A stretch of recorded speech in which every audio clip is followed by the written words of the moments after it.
Il y a quelques jours encore, la frégate météorologique Laplace, un des navires qui jalonnent la route d'Amérique et se partagent les relevés dans des secteurs divers selon leur nationalité, effectuait ses travaux habituels d'observation dans la zone K, réservée à la France.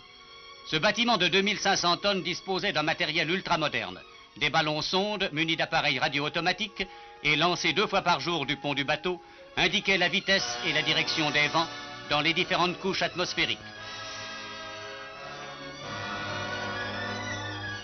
Un ensemble radar permettait de suivre l'ascension de ces ballons.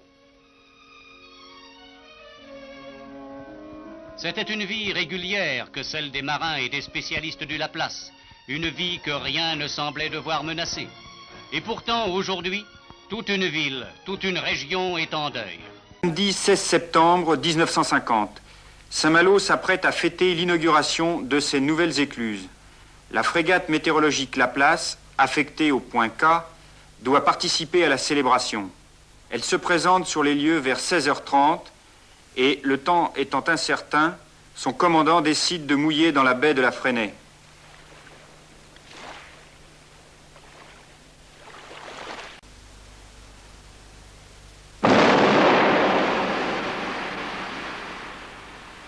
Dans la mairie de Saint-Malo, des corps sont alignés. Des familles pleurent. La frégate Laplace, atteinte, croit-on, par une mine magnétique, a coulé dans la baie de la Fresnay.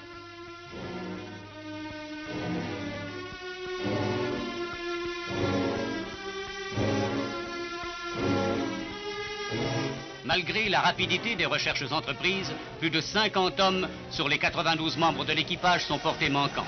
La mer rejette ici un vêtement, là un cadavre, et autour de l'épave, des bateaux continuent à patrouiller. Mais il n'y a plus, face à la plage de Saint-Cas, que le grand mouvement insensible de la mer. Témoin de ce drame de l'après-guerre, demeure aujourd'hui un monument dédié aux victimes. Une bouée mouillée sur le site du naufrage et cette gigantesque tombe sous-marine, la coque renversée de la frégate Laplace.